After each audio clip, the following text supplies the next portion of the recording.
חמץ יתקדך תמיד גומלם חסין קדוש חסין קדוש ברוב טובך נהל עדתך יחיד גאה לעמך פנה זוכרי קדושתך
Hello, welcome to Abracadabra, Create What You Speak. I'm iLan Azoulai. I'm your host, spiritual mentor, sound therapist, and a guide for you who are ready to reclaim your power, your gifts, recognize your gifts that were given to you, to every one of us.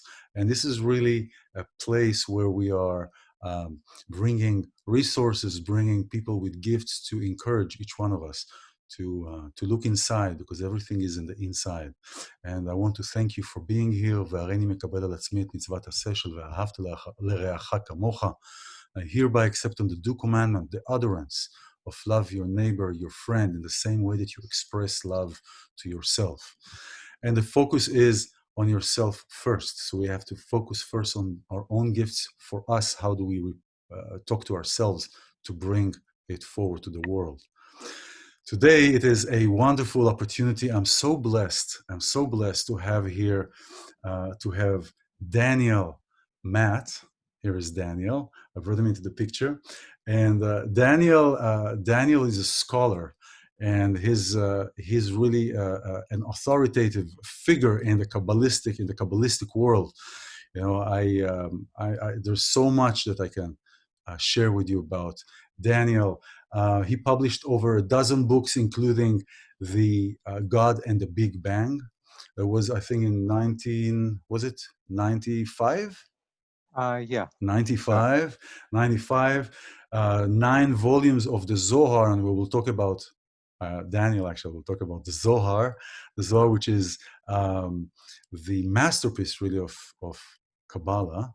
And he recently finished the entire 12 volumes of the Zohar that was published by Stanford University Press. Yeah. And so for this work also, Daniel has been honored with the National Jewish Book Award and the Koret Jewish Book Award. The Koret Award called his translation a monumental contribution to the history of Jewish thought. Daniel, Hanan, Matt, welcome. Thank you very much for taking your time and for blessing our time here and the viewers with your presence and knowledge. Thank you. Thank you. You know, when I was working on the Zohar, one of the commentators on the Zohar is an ancestor of yours, I believe, a man named Azoulai. Hmm. And his work on the Zohar was very helpful to me. So it's nice to meet his descendant and discuss Kabbalah. Well, it's a big weight on the shoulders, So I'm grateful. It's really interesting that how everything is bottlenecking up to here, is how everything comes in, into being. You talked in one of your lectures in 2012. God is not a static being, but a dynamic becoming. Mm. And it's really captivating, because this is really, I feel, everything that is happening in our lives, and how we choose, the power of choice, how we choose where to be, is really a dynamic evolution. Is a dynamic, evolution by default is dynamic, but a dynamic really understanding and perception. How did you, what, tell us about you more. You'll do a much greater job than I can. It's just wonderful. I'm Yeah, glad for you to be here. well, thank you. Well, I think, when I was growing up, one of the formative influences in my life, of course, for everyone, it's your father and mother. My father was a rabbi, Mm, and I always looked up to him and learned from him. And really, I think I fell in love with Torah because I was in love with him, and he was teaching Torah. And I just wanted to imitate him, wanted to explore what he was doing, what he was about. And he always talked about God. I didn't mm, know who God was, but I knew who my father was a little bit, and I knew that God was important to him. So he really taught me how to sing Jewish prayers and study the Bible in Hebrew. And I remember, always wondering when I was growing up, who is this? What is this? And then later in my late teenage years, I discovered Hasidism, Hasidic stories, Hasidic tales through the writings of Martin Buber. mm, And that really captivated me because Hasidism really tries to, as you were saying, tries to find God within. So it's no longer imagining someone up there in heaven who's running the show, mm. but an energy that's animating the universe and that we can feel inside of us. And that really felt so much more exciting and possible to experience. So I just followed that thread of Jewish mysticism. I started studying Hasidic texts in Hebrew, and I noticed that those Hasidic texts would often quote from a book called the Zohar. Mhm. And the Zohar is, as you mentioned, the masterpiece of the Kabbalah, the major work of Jewish mysticism, but it's written in a very strange style. It's written in a foreign language, first of all, in Aramaic. Yeah. So even if you know Hebrew, you can't necessarily make sense of Aramaic. And it was a book that was not clear. It Was was cryptic. intentionally cryptic. Yeah. But these Hasidic stories and Hasidic tales, Hasidic teachings, would quote one line, one phrase that made sense from the Zohar. And every few pages, I would run across a phrase or a word or a line from the Zohar, and that intrigued me. And I wanted to study it. And finally, my junior year abroad, I was studying at Brandeis near Boston, but my junior year abroad, I went to Israel, to Jerusalem, and I studied for 1 year at the Hebrew University. Hmm. And I figured that was my chance to delve into Zohar. And I took beginning Zohar and advanced Zohar at the same time. Wow. I figured I had 1 year, so I figured I'd do both of them, and I was totally lost in advanced Zohar. But that didn't matter because I was also lost in beginning Zohar because that's the way the Zohar is. So you were in But I concert. am, huh? You were in concert. Yeah, I was encountered by it. I was immersed in it. I was fascinated by it, and I really fell in love with that mystical interpretation of the Bible. Mm. And then I just studied it and made my way through it. And then I had the opportunity of I actually translated selections from the Zohar. I wrote a book called Zohar, the Book of Enlightenment, which Yeah. is really 2% of the Zohar. You might say the greatest hits of the Zohar. So it's like the best of, so to speak. Yeah. The greatest hits of the Zohar. Yeah. That I did many years ago. But then in the mid '90s, 1990s, a wealthy Jewish family in Chicago, a woman in that family wanted very much to study the Zohar, but she didn't know Hebrew or Aramaic. She began studying with an Orthodox rabbi in Chicago. And after studying for a while, they were using an older English translation that's not so good. After studying for a while, this woman, Margot Pritzker, said to the rabbi, or the rabbi said to her, let's do a new translation. So they came up with the idea of doing a new translation. Why? So that she would be able to understand the Zohar. Oh, So they knew that I had worked on Zohar, and they approached me, and then I began translating the entire book really for her, wow. really, to make it available more widely. But the initial motivation was so that she could She could make study it. sense of it. So this was like a 20-year project. We didn't know how long it would take. Basically, she asked me how long it would take. I told her 12 to 15 years, and she said, "You're not scaring me." Uh, and that's actually how I decided to do it. But then it turned into a little bit longer. But it's the whole thing took about 20 years. The Wow. entire thing in English is, as you mentioned, 12 volumes. I did 9 of those, 9 of the 12 volumes Yes. covering the Zohar's commentary on the Torah, and there are 3 additional volumes covering other sections of the Bible that the Zohar interprets. But we are in a congested time where I feel all the worlds are coming together, all like the dimensions that are closing in. Everything is coming to a contraction, so to speak. Kind of, and we see things that we haven't Hmm. seen before. We experience experiences we haven't experienced before, and I feel that that relating aspects from your studies about the Zohar and the Torah here to relate to what we are experiencing today will help others to connect, let's say, to the Zohar from a different angle, from the angle of Hmm. what is happening today. Because studying with rabbis, Rabbi Reese, for example, tells me, no, it doesn't matter where you come in to study from. It doesn't matter what door you open, really. As long as you open a door, and it's as long as we open a Hmm. door to what attracts us, just like what attracted you in diving into this, into mysticism, Hmm. into Jewish mysticism. What can we bring into what is happening today with Corona, dictatorship style, really oppression, coming, everybody is rising up, or most of everybody is rising up. How is that? How is that related in the teachings? Right. Yeah, I think what to me is fascinating about the Zohar, it's really 2 things.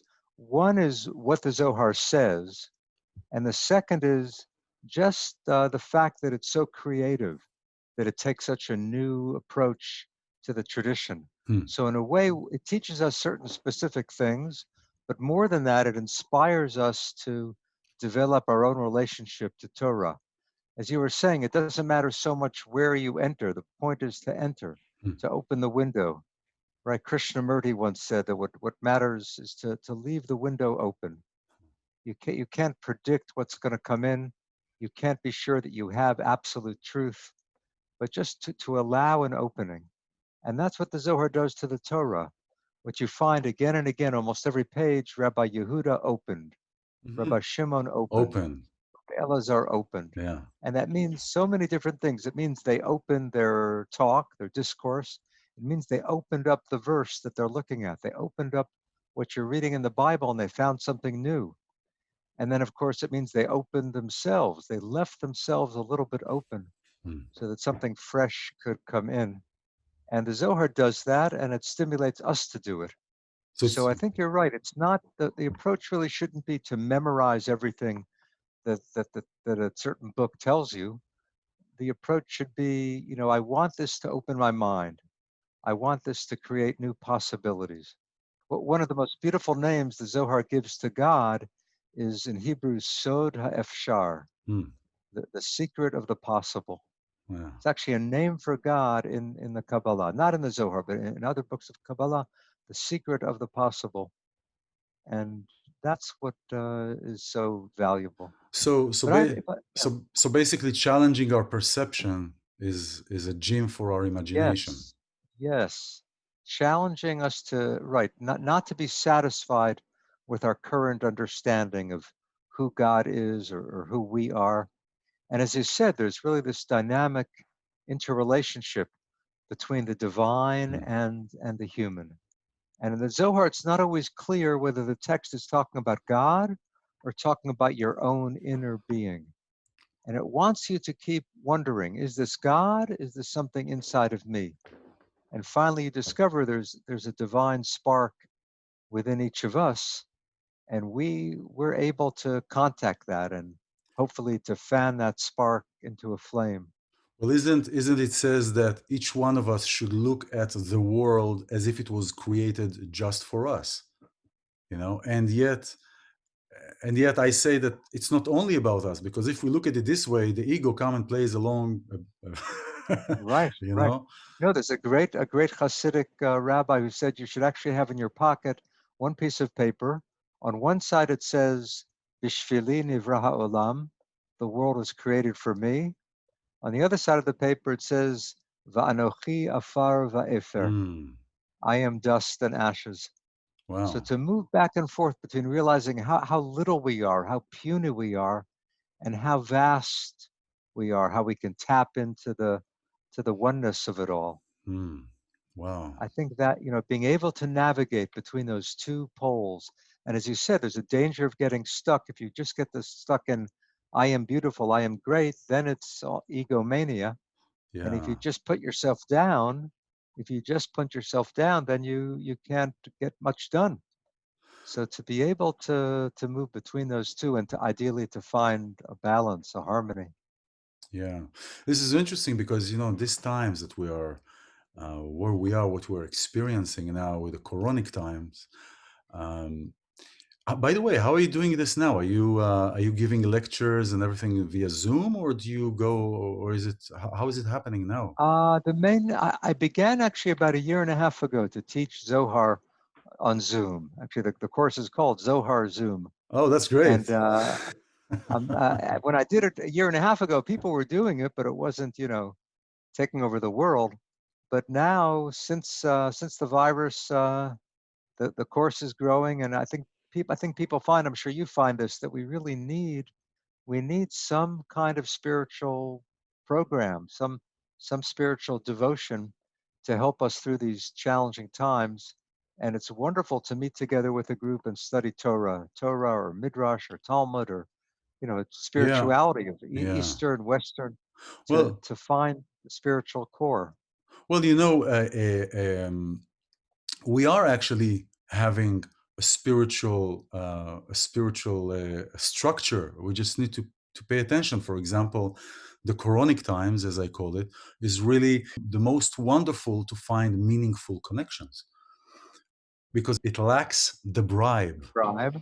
The bribe, the sentence in Judaism which says shmirat negiah, the Ah, keeping the touch away. yeah. The touch is a bribe as much as it's wonderful Mm. and it is connecting.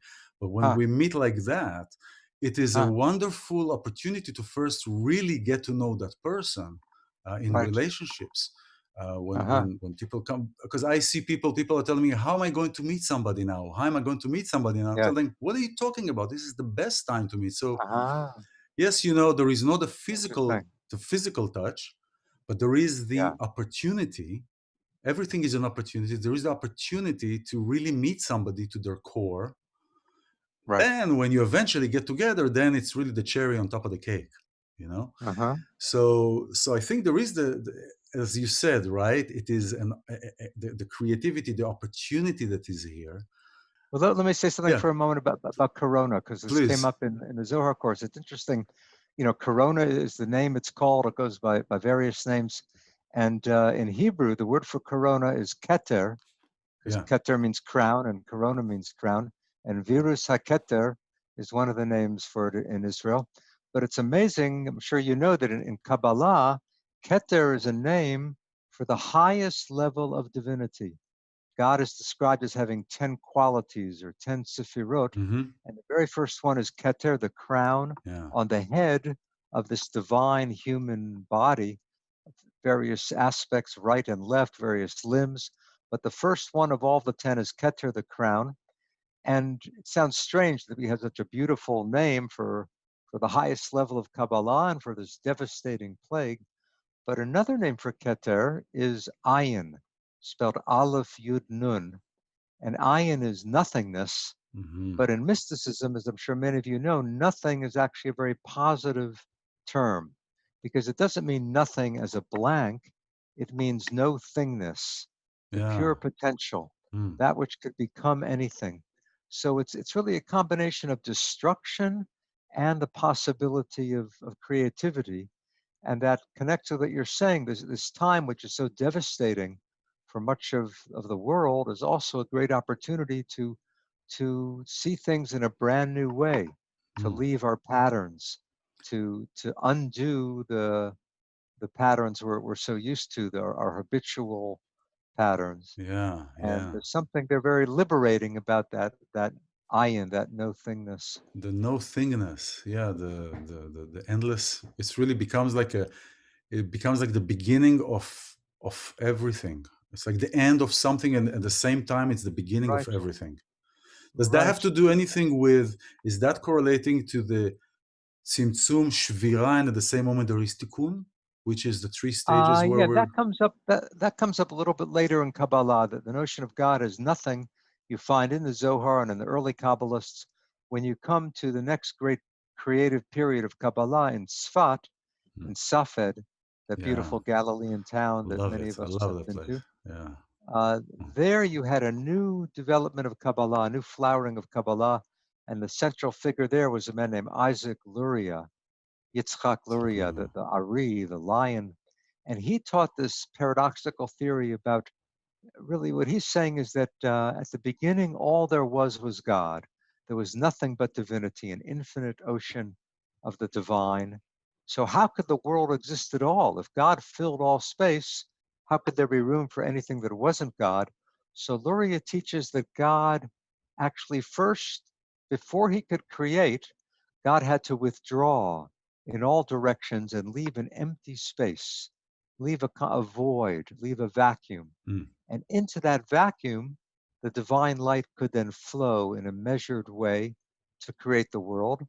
But the energy was so much, the divine light poured in so powerfully that there was a shattering of the vessels, shivirata kelim, a breaking of the vessels, and the light that was supposed to create the world, instead, the vessels that were conveying that light couldn't withstand the power of the light. They shattered. And from that moment on, there's sparks of divinity. The world did come into existence, but there are sparks of God hidden within everything, Mm. within all material objects, within every human being. And the spiritual task is what you mentioned, tikkun, the repair or mending, to bring back some harmony, to restore harmony. And that's what we are meant to do by acting virtuously, by learning how to care for one another, by healing the planet. In other words, we're actually partners with God. That's one of the radical teachings of the Kabbalah, that God needs us. God can't do it by himself or herself. So we bring about this reintegration or this tikkun. You're talking about the creativity of the Zohar really thrives or encourages creativity, which Right, means new interpretations all the time. right. And I've studied that Judaism really is like a cumulative religion, a cumulative faith. Mm, mm, So you cannot retract from what have been said up right. until, but you can always add, right? Mm-hmm. Now, when we're talking about the Maaseh Merkabah that was talked in Yechezkel before, way before, to get to a certain level, you have to have the knowledge of the Torah, the observance of the mitzvot of the Torah, and live ethically. Now, in a faith or religion that is a cumulative, cumulative faith, where in every generations you have rabbis that are adding to, Right. and which mitzvot of the Torah are you going to keep? Those who were initially prescribed, so to speak, or those Right. who are accumulated to it? And maybe the accumulations of these mitzvot are hindering from seeing and getting certain Mhm. things done. Right. No, I think here it's where that creativity is so important. The Zohar is emphasizing creativity, but really what it comes down to is, interpreting the Torah. Because right from the start, the Torah really was too hard to follow. Right? The rabbis changed the Torah by interpreting it. And then the Kabbalah changed Rabbinic Judaism by interpreting it.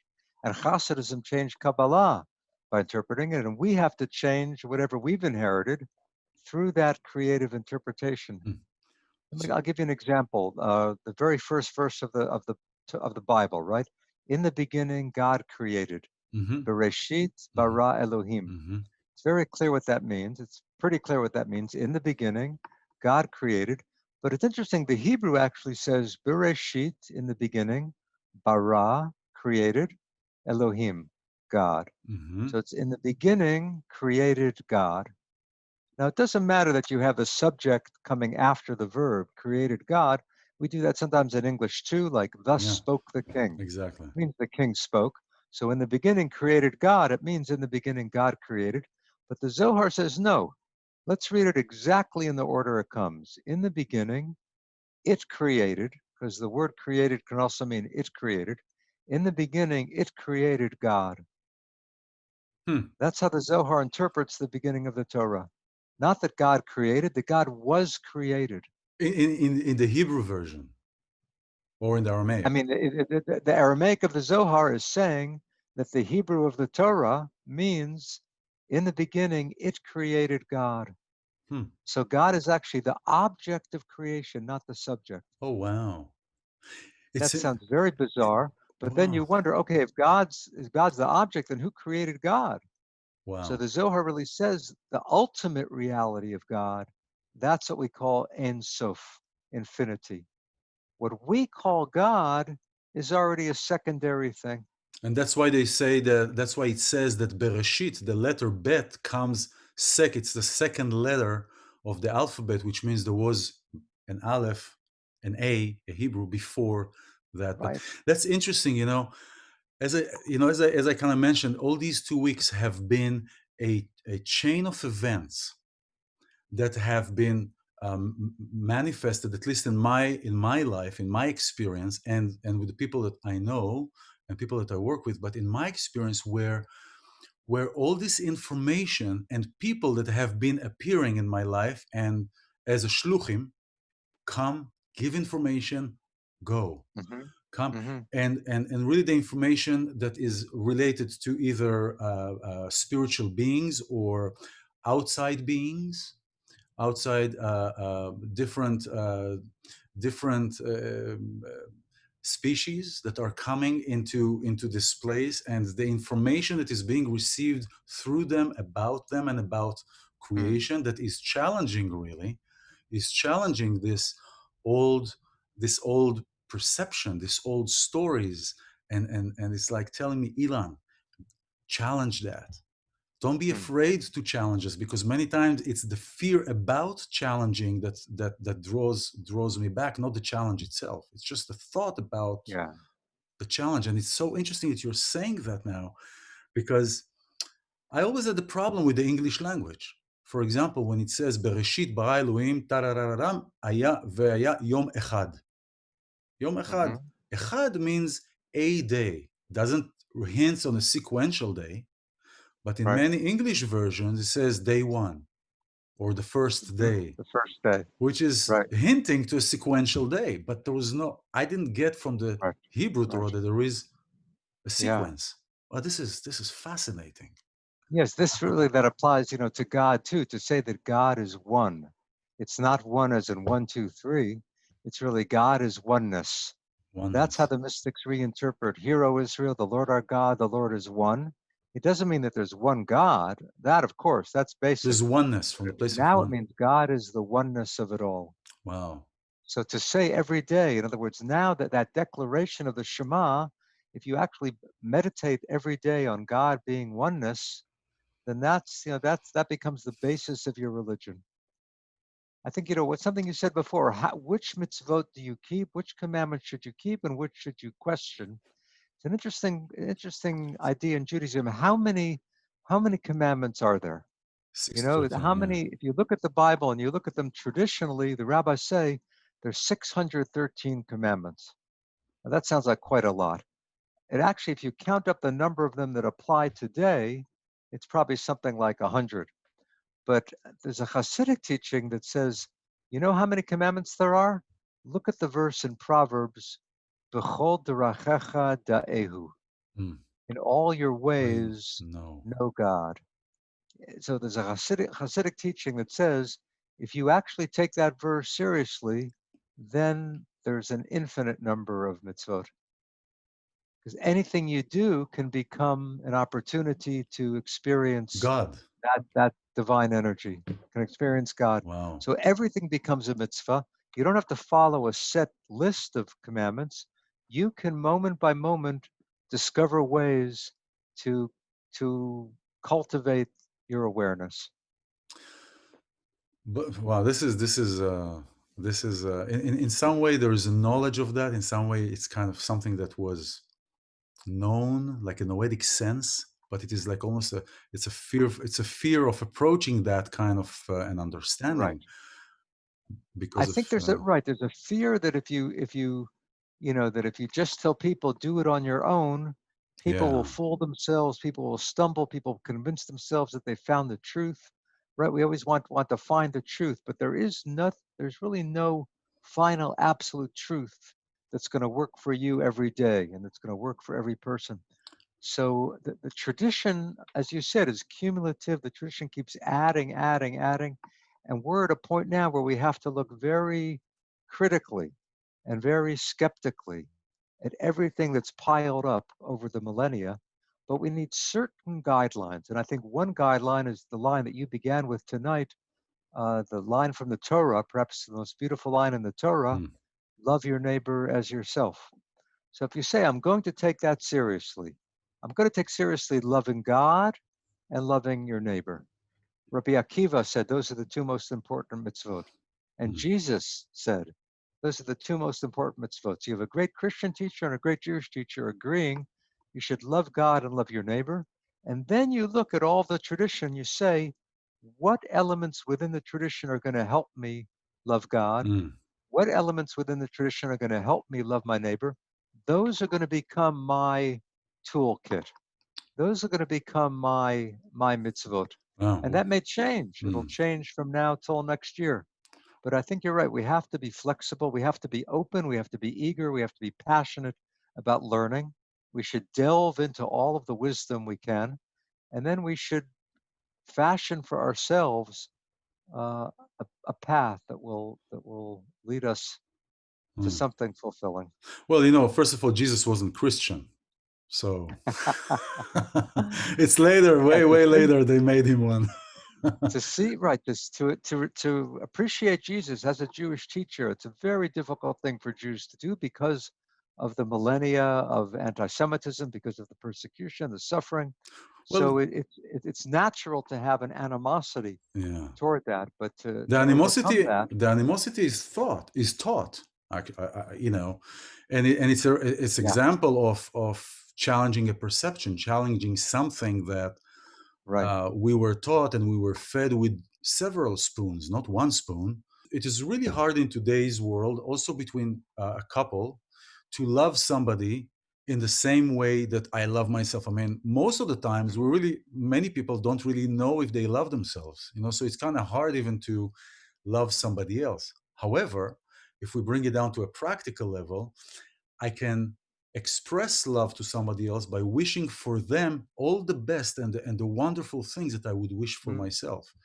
mm, So it's kind of a yeah, kind of a down to here practical day to day to right, say, okay, yes. try, That's exactly what Moshe Cordovero says in Tomer Devorah, oh, that's this right, beautiful that's book right. of Kabbalistic Yeah. Musar. ethical, mystical literature, and he says exactly that. Loving your neighbor means wanting the best for him and feeling his pain. Mm. So that empathy, having empathy. And you're Wow. right, the verse itself doesn't say love your neighbor, it says love your neighbor as yourself. You only know how to love your neighbor if you can love yourself. That's If right. you don't love yourself, it's very hard to love someone else. But you don't want to get carried away just with self-love, of Yeah, course. that's right. That's right. Because then we're going to the same point of the ego. In the book, Daniel wrote a book, "The God and the Big God and the Big Band," um, and the first line that you start that book with, you bring the understanding of the world that was created some 15 billion years ago. Okay, now rabbis won't agree with you there, right? So are you saying that encompassing all the worlds, all the kelim that were broken, all the worlds that were created and broken from the inception of let's create something? I mean, look, if you look at biblical chronology, right, and you add up all of the decades and the centuries and the people who lived, right, you end up with, something close to 6,000 years, Yeah. right? According to the traditional Jewish calendar, we have about 220 years to go. Right now, we're at 5780. Yes. And by another 220 years, we'll get to 6,000. According to the Talmud, the world exists for 6,000 years, and then it will lie destroyed for Shabbat for 1,000 years. Then maybe we'll have another cycle. So I'm not trying to match up the exact chronology of the Bible with, what modern cosmology teaches, which is about 13.7 billion years. The Bible has its way of describing how things began, and science has its way of describing how things began. You can find some parallels, you can find a lot of differences, but even a cosmologist would not claim to know how the ultimate beginning happened. It's still something of a mystery to a cosmologist. A cosmologist can go back to a fraction of a second, right? A tiny fraction of a second before after the beginning, not to the absolute beginning. So how the universe actually began ultimately is still a mystery even to cosmology. But I see beautiful, profound teachings. I've really, when I was growing up, as I said, I was a rabbi's son. When I was growing up, I was always wondering who has it right.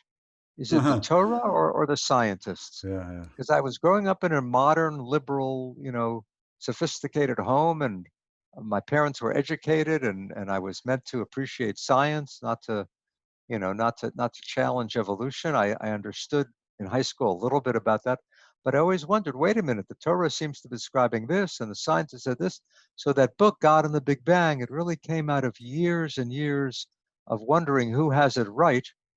And I finally, by searching and exploring, I came to the conclusion that each of them has one piece of the puzzle. Mm. Science and religion really have something to teach each other. Nobody has the full story, but when we find where there is harmony, we should celebrate that, and where they disagree, it's okay to criticize. Right? It's interesting. How does science progress? Science progresses by proving itself wrong. That's true. Right? That's really how science makes progress. That's Now, how right. does religion progress? Religion doesn't, as you said, it's more cumulative. Religious thinkers are very hesitant to criticize what Themselves. came earlier. Yeah, it's like, let's not criticize ourselves. Let's just add, in case we were wrong and we are right. Let's just add everything. Right. But that's why the Kabbalah, through its radical creative interpretation, it really does turn things upside down, right? So a moment ago, we were looking at, in the beginning, the infinite created what we think of as God. What we think of as God is not the ultimate God. There's something beyond it which brought us into being, and even what we call God into being. But the Zohar loves to do that to the Torah. I'll give you another example.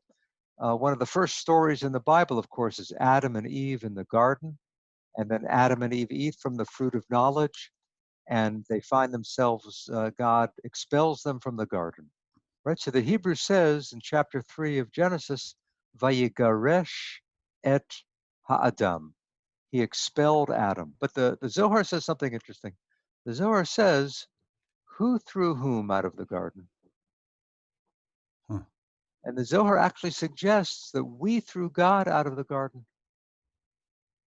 Now, you might say we're really still in the garden, but we don't realize it because we've lost touch with the spiritual We're just dimension. we're just talking about this week. I mean, I have the chills go Uh-huh. over. I was talking about heaven on earth. You know, Uh-huh. it's Right. so wow. So I'm sorry to interrupt you. Go continue. No. But that's such a radical idea. Now, Wow. really, something we haven't spoken about yet, and that the Zohar has in mind there, is the Shekhinah. Shekhinah is the name for the feminine dimension of God. Mhm. That word appears earlier, not in the Bible, but in the Talmud and the Midrash. In rabbinic writings, Shekhinah means God's presence in the world. But in Kabbalah, Shekhinah is the feminine half of God. And there's actually a romance within God. There's a male and female energy within the divine, and they are in love with each other, but they can't unite unless we stimulate their romance. Anytime that we act lovingly, anytime that we act virtuously, you might say that's an aphrodisiac Mm, for the divine romance. mm. So we stimulate the Shekhinah and her divine male partner to unite if we lead ethical lives, if we lead spiritual lives. And there too, we have an example of God needing us. Yeah, yeah. But So I was going to say, Shekhinah is so important because so much of religion, right, all of Western religion, Judaism, Christianity, Islam, they're all so dominated by the male perspective, that's right? right. The patriarchal That's right. society and our own challenges now with gender and sexism. So much of that is due to the religious teaching, and all of Western religious teaching paints God as primarily masculine. The most radical thing that the Kabbalah does is to criticize that. Here, the Kabbalah is really offering a critique of traditional theology and saying you've missed half of the picture. God isn't male, God is male and female. Ultimately, God is beyond all gender. But if we're going to call God male, we have to balance that with Shekhinah, the feminine. That's one of the great contributions of the Kabbalah. That is amazing. Doesn't feminine Right. needs to exist first in order to have the breeding ground to create I masculine? mean, you might say it makes much more sense to say that God is a woman than to say that God is a man. If the world came into being, if we came into being, then God gave birth to us.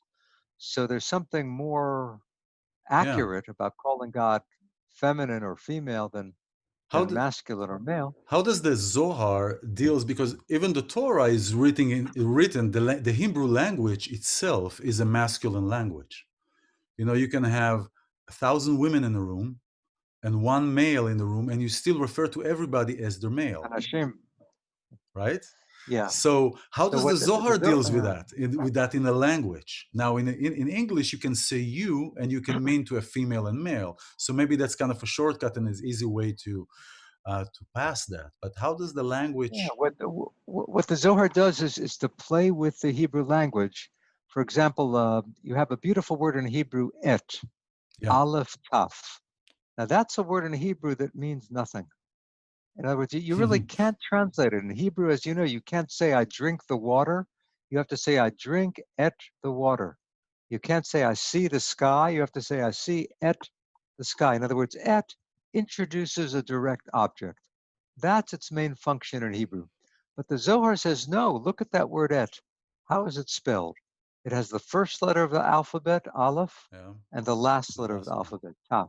That's This is right. like we say from alpha to omega, from the first to the last. So aleph to tav, that becomes a name for Shekhinah.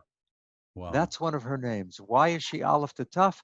Because she includes all of the divine qualities. She's the feminine. She includes the male and the female. She is A to Z. She is aleph to tav. The Wow. Zohar loves to interpret that word, that little word, that little magical word, as the divine feminine. This is amazing. This is fascinating. I mean, I want to ask you. I want to ask you to. We're almost done. But I want to ask you in one more about one more subject.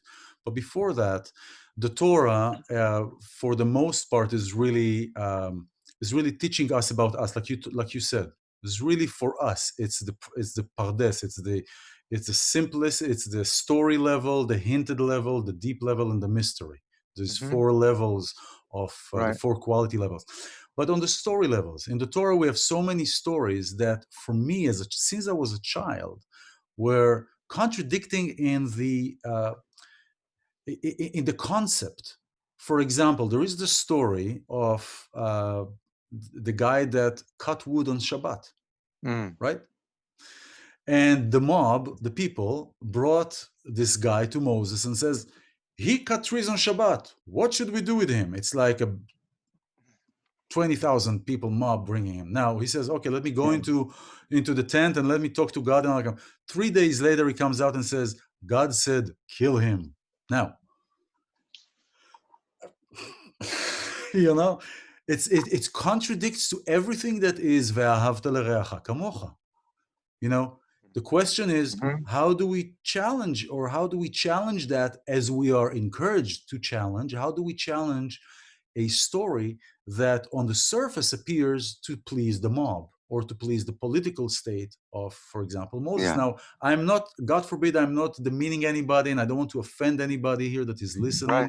It is really for the pure, with the disconnect of the emotional connection to anything. It's just looking at something as is and asking a question to trigger something. So this is, how do Yeah. you look at that? Yeah, I think, there are troubling stories in the Bible, certainly that, or, killing off nations. I'm working now, for example, on Elijah the prophet. It's an amazing figure, but he has a very harsh, violent side too, slaughtering the prophets of Baal. Mhm. I think And there are a Ashtoret. number of things. First, yeah, Interesting. Asherah. We just Yeah, talked about this Asherah and this week. I'm sorry. I just talked about Yeah, this yeah. week, Baal and Ashtoret, and that's the next question. But sorry, go ahead. Yes, that's very important. Baal and Ashtoreth, she goes by various names, Ashtoreth, Asherah, but Shekhinah, I mean, we're talking about Shekhinah as the feminine. You do have a feminine in ancient Israel, right? It is that Canaanite goddess. That's right. And we know that there were Israelites who were attracted to worshiping the goddess. Some of them, in fact, wanted to combine the goddess with Yud-He-Vav-He, with the God of Israel. They wanted to accept the God of Israel, but they wanted him to have a wife, a Mm. spouse. So the prophets, of course, are criticizing the people, right? Castigating the people for going after the false gods and goddesses. So the goddess is eliminated from the Bible. The goddess is eliminated from Judaism, but eventually she comes back as Shekhinah. Mm. Shekhinah is really the return of the goddess. So is it the In return fact, of Ashtoret? Ashtoreth and Asherah are the Asherah. same. So it's the return of the Shekhinah as the Shekhinah, comes back as the Shekhinah. The ancient goddess now comes back as Oh, Shekhinah. wow. And in fact, the Zohar says something amazing. This is, I think, the most radical thing in the whole Zohar. The Zohar says that Shekhinah's original name was Asherah. Oh, man. This is, this That's is, actually shocking. That's really though, there shocking. was in 1977, an interruption in the British broadcast as they say, was an interruption from the the Ashtora Galactic Command, Hmm. right? I will send you that clip, and inside, and they're talking about really how how humans, how they're moving through, and how we are really damaging and going into the negative. And Uh-huh. every so few seconds, back in 77, there wasn't really a digital way of stopping Right. frames, but they put every so many frames, they put a slide, like a subliminal message Uh-huh. slide. And one of the slides is taken from Shoftim Bet, Hmm. Judges Yeah. 2, verse 13, where it's talking about, and they left God and they worked Baal and Ashtoret. And I, Uh-huh. I just talked about it this week Yes. with another wonderful person, and it is fascinating. That's why I talked to you in the beginning, how everything is channeling, how everything is coming together, Right. all the information, everything. Now we talk about this, so Yeah. it's To then see that forbidden goddess wow, can somehow be reclaimed. wow, So there's a way to go back to the earlier layers of tradition and to penetrate them and to see, a new way to appreciate what in the past was rejected. wow, and Sholem, yeah. sorry, Gershom Sholem calls this the revenge of myth. I met him many years ago, many Yeah, years he was ago. a wonderful teacher. I met him many years ago. I'll tell you later, but I it was was I was his I was his teaching assistant one year. oh wow, He was brought to Boston University one semester to teach, and my professor was a colleague of his, and Sholem asked him to find a few TAs, and he asked me to. That was a real thrill. wow. That was in Israel when I met him many years ago. Yes, at his home. No, actually, actually, he came to my family's house. Uh-huh. To there was kind of a debate between him and another Uh, anti-missionary, another and who? an anti-missionary, a person that was it Uh-huh. was a Uh-huh. really interesting encounter. But I want to Interesting. ask you a last question about the external books, what Judaism are calling the external books of Enoch, of Uh-huh. Hanoch, and really talking about the Nephilim and about Uh-huh. the extraterrestrials, and why is Judaism of today so against it, against talking about that, and yet it's still considered Judaism, but it's an external book. It's like saying we're not teaching these books, but it's in our basement, but we're not teaching these books. Mm-hmm. Mm-hmm. It's like kind of like Yeah. Well, many religious traditions have a canon, right? All religious traditions have a canon, which really means we're going to decide which books are kosher, right? What are the holy books? And in order to create that canon, you always exclude certain other literatures. yeah, And the Christian church does that, and the rabbis did that when they were canonizing the Torah.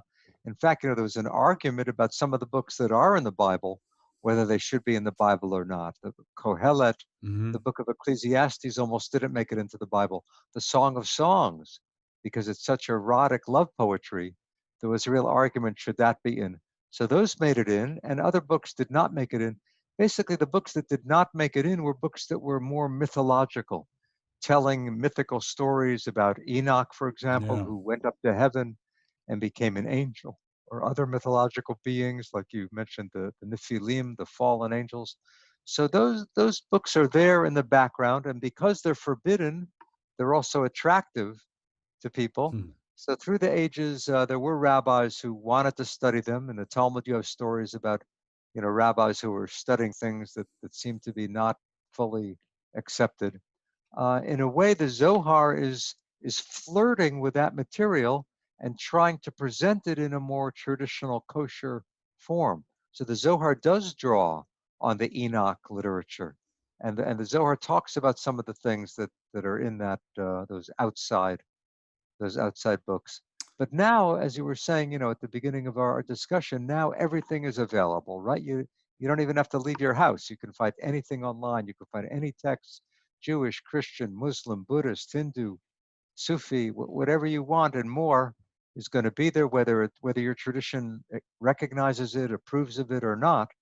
So there's too much, right? The yeah. problem isn't that we can't find things. The fact that there's too much. How do we decide what to study That's next? right. How? That will be in the That'll be class, in the for next lesson. time. But let me say just a word or two about my course, Please. and you can include I will going this to at some include point in the links. thing. I will include links and everything. Great. I'll send you one link, and people can really basically. I'm teaching a course on Zohar called Zohar Zoom, Yeah. and iLan will provide you with a link. But if you just Google my name, Daniel Matt, and Zohar course or Zohar class, you'll find it. It's a once a week course I do on Zoom, and people can watch it live or watch videos afterward. People usually sign up for one series, which consists of 6 weekly Zoom meetings. We meet for 6 weeks, and then we take a break for a week or 2 or more, and then begin another series. Now we're actually beginning series 10. I've been teaching it for about a year and a half. But with Zohar, it doesn't matter where you begin. It doesn't really matter where you begin at the beginning or in the middle. Wherever you begin, you're going to be lost. And it's something of a challenge and an adventure. Some people have done it from the beginning, series 1 through 10. Some people joined this week or last week. You can take a look at the description through the link that iLan will provide, or if you Google Daniel Matt Zohar course or Zohar class.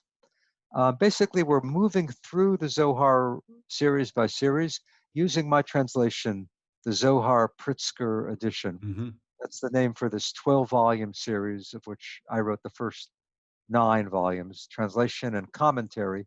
And we do a few pages a week. We do about 5 or 6 pages a week in the English.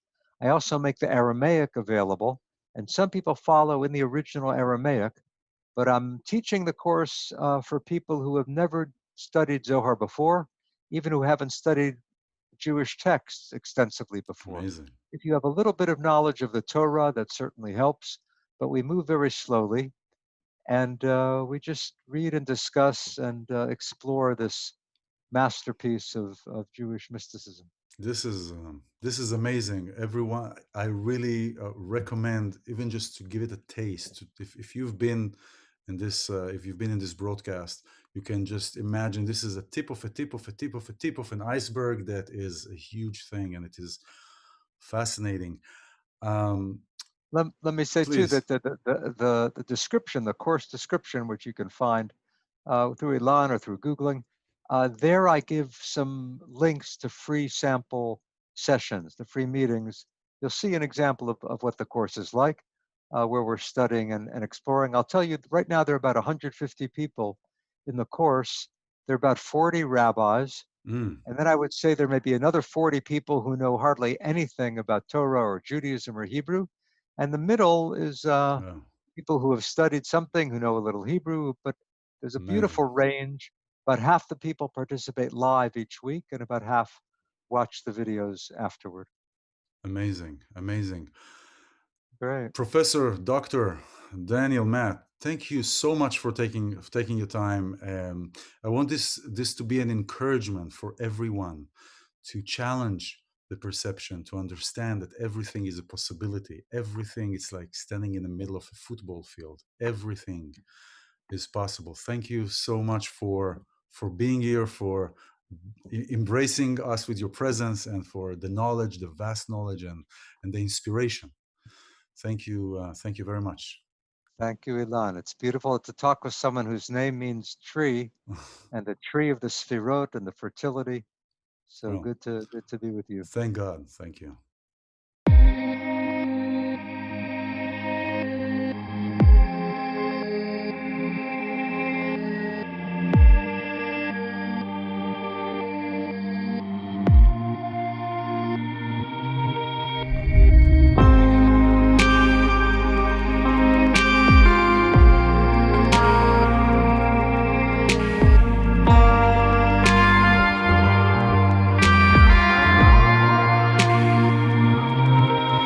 ניסים לא קוראים סתם כך,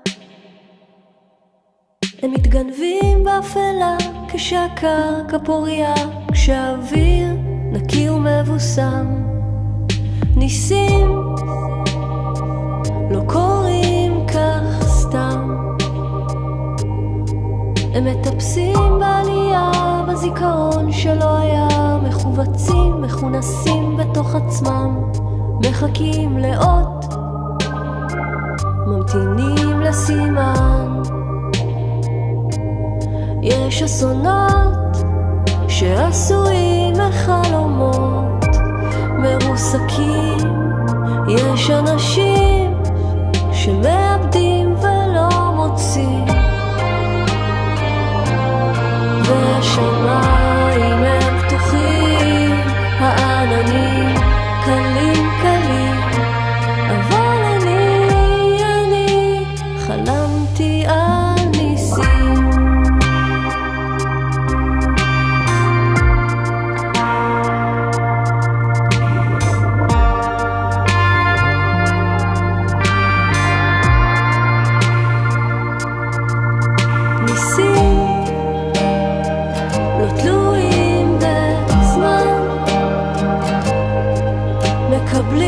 להשלמת הניצחון שלא היה, מחובצים, מכונסים בתוך עצמם, מחכים לאות,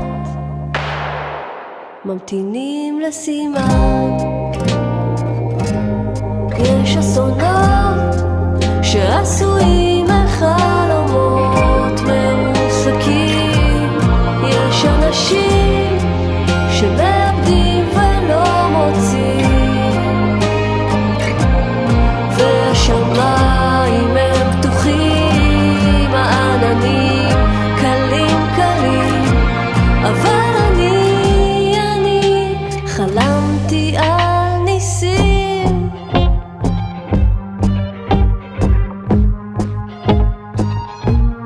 ובאוויר עכשיו יש ריח של דם ויזע ואבק של כוכבים, כשאתעורר אמשיך לחלום, כי התרגלתי לקוות,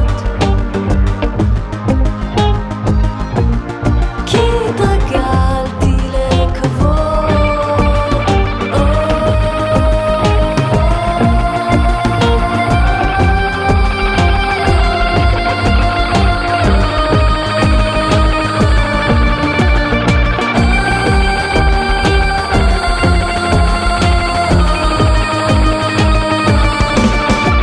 יש אסונות שעשויים מחלומות מרוסקים, יש אנשים שמאבדים ולא מוצאים, והשמיים הם פתוחים, העננים קלים קלים, אבל אני